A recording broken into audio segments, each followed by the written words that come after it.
Welcome home. We are WNST, Towson, Baltimore. Baltimore Positive. We're positively into trading, and things will be a little different after 6 p.m. Luke Jones joins us now on the backside of a split doubleheader on Monday. Luke, you talked a lot last week about sort of clubhouse tensions and people worried about being dealt and everybody being on edge. And then we chatted on Monday about Austin Hayes getting the exit ticket and not feeling all that bad about it. I guess playing time and money and career, and your agent tells you go play someplace where you can play. How are they doing doubleheader wise and not playing great baseball and the whole on the edge thing you talked about last week? I wouldn't say it's anything out of the ordinary, Nestor. I can think back to the Buck Showalter era with trade deadlines, and I vividly remember, I think it was 2015 when Tommy Hunter was dealt to the Cubs. And I want to say at that point in time, it was a 4 o'clock trade deadline because it coincided with being in the clubhouse. And 4 o'clock had hit, and it seemed like there were no more trades. And then it got announced like 5 minutes later that Tommy Hunter was being dealt. And he was very popular in that clubhouse at that time. It's one of those situations where it's difficult. Even if a player like an Austin Hayes is seeking playing time, better role elsewhere, can see the writing on the wall that he doesn't have a future here. There's still stress to it. There's still angst to it. Or even if it's someone who knows he's not going anywhere, like Gunnar Henderson, for example, right? He's not being traded, of course, but he knows that someone in his clubhouse, one of his friends, someone that's down at AAA that he knows and is fond of because these guys all came up through the system together. So there's some And of they that. all looked up to Hayes, right? Hayes was one of the OGs, right? Sure, sure. Whether you're extremely close with everyone in the clubhouse or not, there are always closer friendships and all that in any clubhouse, any locker room. But these are still your brothers to varying degrees, even if it's individuals that you don't necessarily hang out with a lot outside of team functions. You're still around all these people all the time. These guys spend more time with each other than their wives and their own families. So over the course of the baseball season. So there's always some of that. There's been so much unknown. They're asked about it. They see it on MLB Network in the clubhouse TVs, where sometimes you'll see a player see his own name flash up on the screen for a potential trade idea or something like that. So there's a whole lot of that. And I think when you get to the point where you're on the deadline, you've reached deadline day, you're down to the final hours, there will be a finality to it. And I think there will be a sense of relief for players who think they might be dealt, possibly dealt. Ryan Mountcastle's name has been thrown out there. Cedric Mullins' name has been thrown out there. We talked about that a couple days ago. And they've continued to help the Orioles win. So you have some of that. But once 6 p.m. hits, and obviously they'll be playing a game very shortly thereafter, there will be, I think, a sense of some exhale and say, okay, we added Eflin, we added Sir Anthony Dominguez. We'll see who else they potentially add. I know Mike Elias. I walked by him at a couple different points. The media asked him at one point, like, hey, you want to talk to us, update us on what's going on? And he kind of just laughed. He said, tomorrow.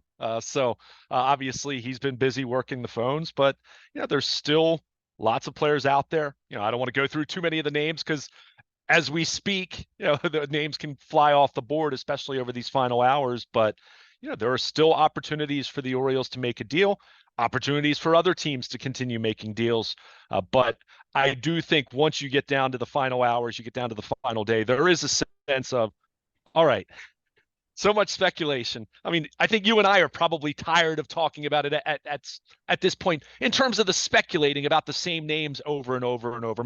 Blake Snell's the newest one that's been thrown out there a whole lot in terms of whether the Orioles or any other team because of the way he's pitched since coming off the IL. But once 6 p.m. hits on Tuesday night, there is a sense of, okay, this is what your team's going to look like. Now, the Orioles have some prospects that we're probably going to see down the stretch as well. Jackson Holliday, Kobe Mayo. I fully expect we're going to see those two at some point here. But this is your last opportunity to make a meaningful outside addition. And there's definitely that angst that's lingering with teams, all teams, not just the Orioles, still wondering, hey, what's this going to look like? Am I going to be here? Is my best friend going to be here? Is the guy across the way going to be here? And it's definitely a challenge as, oh yeah, you're also trying to play baseball and try to play better baseball than the Orioles have over the last month. Game one went well. Eflin pitched, 3-run homer aside, pitched pretty well. But game two with Cade Povich, not so much. And the defense in game two, not so much. So, kind of a mixed bag as far as what we saw on Monday from the Orioles. But most doubleheaders, even against lesser teams, you're usually going to end up getting a split. I mean, that's kind of the result you expect to see. And they have Corbin Burnes and Grayson Rodriguez going in the final two games of this series. So still a great opportunity for the Orioles to try to earn a series win. Yeah, I don't want to get into the throwing the names out because by 2 o'clock we could embarrass ourselves. But we spent so much time on Yeah. Scooble. We spent so much time on Crochet. Crochet then has an agent that says he's not going to pitch in the postseason unless he gets money. I mean, like here we go. It's like the pitchers have become diva school at this way, and I guess that's fine too.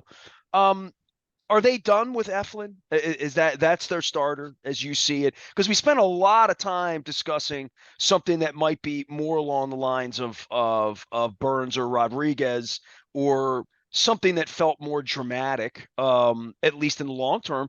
And Eflin will be here next year. He'll make his hopefully 34 starts next year, whatever that number is. And they're going to pay him handsomely to do that. They haven't had a whole lot of guys internally they've had to pay, real money to as pitchers around here. They haven't been good enough for that. Where are you on the starting side? Was that acquisition, if that's the starter for all the names we talked about? We didn't talk a whole lot about him, by the way, until he got here.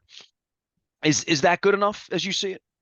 Um, I mean, they're not done in the sense that they're still trying. I mean, they're still looking at other starters. They're still having conversations.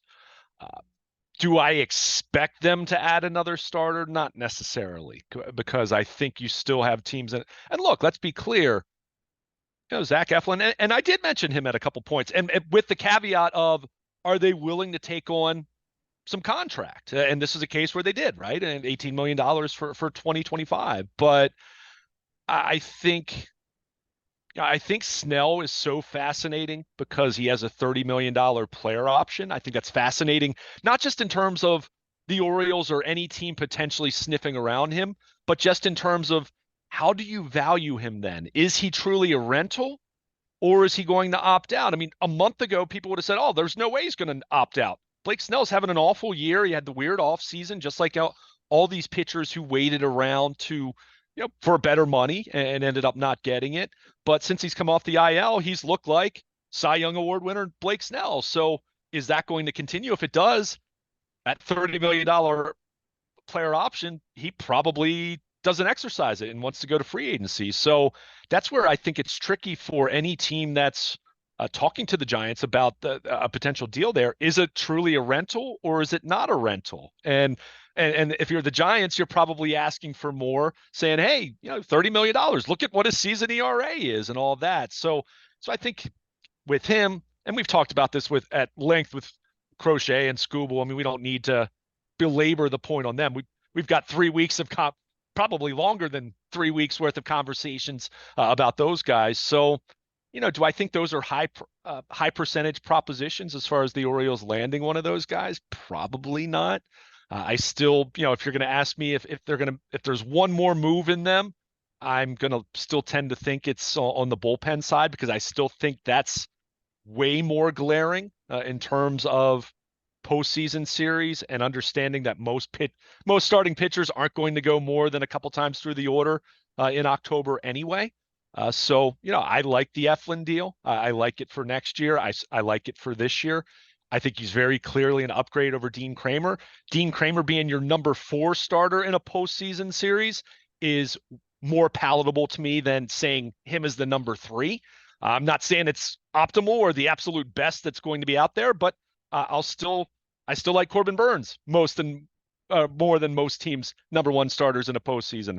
I still like the upside of Grayson Rodriguez in a postseason series. And yes, Zach Eflin has pitched in the postseason and gives them a veteran element to their rotation in addition to Burnes. So that's a kind of a long-winded answer to to your question, they're still trying. I don't think it's half-hearted trying or just making it look like you're trying. I think they are truly trying to land another starting pitcher. But I think Mike Elias, and I've said this over and over. That's why I said probably a month ago, where I said if you're going to ask me to predict, I'm going to guess it's going to be on the more modest side than some of the names that are being thrown out there. He's not going to just give away his very best prospects. So I think, it sounds like Detroit wants to hold on to Skubal. We'll see. I mean, again, so much of what you hear this time of year in terms of reports, you need to be very, very skeptical about. As you But said, by with the way, Kershaw, today's the most expensive day in the year to do business, though, right? I mean, if you want relief pitching right now, you're going to pay Uber surcharge. It's raining and you're wet, and you're going to pay a little more. That's and if you maybe, don't, good for you. But if there's somebody you really want, you feel like that's my seventh or eighth inning guy, or that's a guy that can be a closer. In the case of the Oakland kid, yeah. like I don't. You're not going to give up Mayo. You're not going to give up Holiday. I don't believe any of that's going to happen by the end of the day, right? But what are you going to give up? Whatever it is, it's more than maybe you thought you were 3 weeks ago. That's all I'm going to say. Potentially. At the same time, if you're a team that's holding out for the absolute best offer, and you're holding out for the absolute best offer with rental players, right? I mean, if it's someone that has club control beyond this year, then yeah, that's a different story, because then you say, well, I can do what the White Sox did this past offseason with Dylan Cease, right? You wait till the offseason and then you trade him at that point. So generally speaking, I would tend to agree with you. And that's where I think the Orioles did well for themselves in making the deals that they did when they did on Friday, because I think you look at what the cost was for Sir Anthony Dominguez compared to some of the other bullpen arms that have moved, including some bullpen arms that I don't think necessarily have as much upside as Dominguez. Not that Dominguez has had a great year. I know what the ERA is, but he's also pitched really well in the past, and including pitching really well in October in the past. And same thing with Eflin. I mean, take a look at what the Astros gave up for Kikuchi, who was supposed to pitch the finale against the Orioles on Wednesday afternoon. I that deal's been panned in terms of how much the Astros gave up. Now, if Kikuchi gets on a heck of a roll going there, then they'll evaluate that deal differently. But in terms of just from a value standpoint, what the Orioles gave up for Eflin compared to what the Astros gave up for Kikuchi, I mean, there were I saw the some Houston fans and Houston media on social media late Tuesday night kind of melting down. One, because they had a bad loss, but also because there was very much or Monday night, sorry, not Tuesday night. Didn't mean to confuse you there. But because they melted down and had a loss, and also there was very much a sentiment of, why did we just give up one of our absolute best prospects for a rental of a pitcher who hasn't even been all that good this year? So teams do get desperate. So to your point, it lends itself to, you get down to the final hours. Who's going to be the most desperate? Is it the team that's looking to make a move, or is it the team that's holding out for their absolute best deal, but then they get to the final 30 minutes and they say, oh, well, we don't want to be left with this guy and get nothing for him. So there is that proverbial game of chicken that goes on. You're certainly, you don't expect to have a deal in place on the last day where you're getting something really good for a song. I'm not implying that, but there is definitely a sense of, if you wait to the very last minute, there could be that team that gets a little antsy and say, well, we need to get something for this guy. And that's the scenario where maybe you don't have to give up quite as much. But we've seen it for the most part since the first few deals, which the Orioles were a part of. It's been much more of a seller's market, and that's what we anticipated. That's why we've seen some of these strange major leaguer for major leaguer kind of deals, like the Orioles and Phillies pulled off, where you say, hey, it's a buyer trading with a buyer, or a buyer trading with a team that's not doing a full-blown fire sale, but also doing some things to improve their chances for next year. So it's been an interesting trade deadline in that regard. In regards to the Orioles with pitching, are we going to see any of those top starters moved? Jack Flaherty's going to get moved. I think everyone agrees on that front. But in terms of the ranking the starters that have been moved to this point, I think they've done pretty well with Eflin. So, Again, the bullpen arms that are out there, it's not going to be cheap most likely, but at the same time, I still view Mike Elias through the lens of haven't really seen him overpay drastically for any of the moves he's made over the last few years in terms of trades. So I'm not necessarily expecting it to start now. But that said, if you want to add another bullpen piece that's attractive, especially on the heels of Craig Kimbrell continuing to struggle, then yeah, you're going to have to give up someone. Just not going to be obviously Kobe Mayo to land a bullpen arm. It's going to be, a couple guys from their second and third tier prospects, which, by the way, are still very good and still better than what a lot of teams can offer for some of those same arms that are going to be out there. Luke Jones is here. He will be in Owings Mills. He will be at Camden Yards. They allow him in. They allow me to speak about them on the radio here. But the Blue Jays, they're in town. You talk about what's going on in the division and what we've seen all of our lives in the American League East, where the Yankees spend money, they can afford to make mistakes. The Red Sox, for a long time, spent a lot of money and made some mistakes. The Blue Jays have sort of never climbed the mountain, and now they're like in the sell mode. The Rays, we have one of their pitchers, right? So, I mean, the weaklings in the division, I couldn't call the Orioles that. We're trying to figure out what the Orioles are going to be payroll wise. Toronto has, said what they are, and Tampa has said what they are, but there's a weird little sell off in the American League East too, as they try to retool. And I wonder to myself, when will Toronto get back up and walk? When are they going to be a 95 win kind of team again? Tampa, I give them the benefit of the doubt, but the Toronto bust up has been, if we better hope we're not that team 2 or 3 years from now. I mean, you better hope you have some success in October, because this that's as big a disappointment in Major League Baseball over the last couple of years as any franchise, right? Yeah, I mean, I think it has to be. I mean, we talked about this back in spring training. I mean, ultimately, Ohtani ended up going to the Dodgers, but there was a minute there when I think the Blue Jays believed they had a shot at him. And I think, look, admirable for trying to land such an amazing, generational, historic kind of talent. But it was one of those deals that when that didn't happen, how did they pivot? How did they make themselves better? And you kind of look at their offseason, it was really underwhelming in that way. Now, I'll say this, it does appear, and now this could change even as you and I are speaking, and certainly we'll reconvene and talk about this on Wednesday morning to see how it all played out. But it does feel like Toronto, and the sentiment does seem that they don't want to trade guys that are still under control for multiple years. It doesn't seem like it's a full-blown fire sale. It's more so, okay, they moved Justin Turner, they moved Kikuchi, they've moved some other guys that have expiring contracts. So they're in, the guys they went and got to thinking they were going to win the World Series with them, right? Yeah. So they're in sell mode, but it's not full-blown sell mode that they're going into a full-blown rebuild. I think there's still a sense for them that they're hoping that they can bounce back in 2025. And look, I mean, they still have as the Orioles found out and were reminded on Monday, Vlad Guerrero Jr. still pretty good with the bat, right? I mean, that an understatement.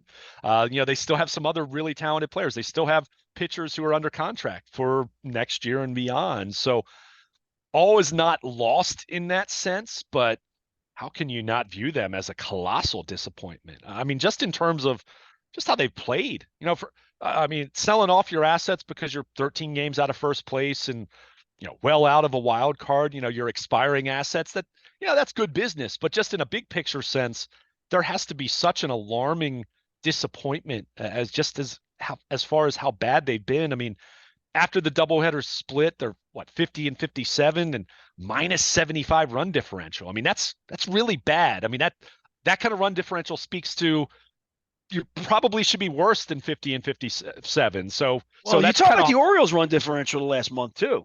Sure.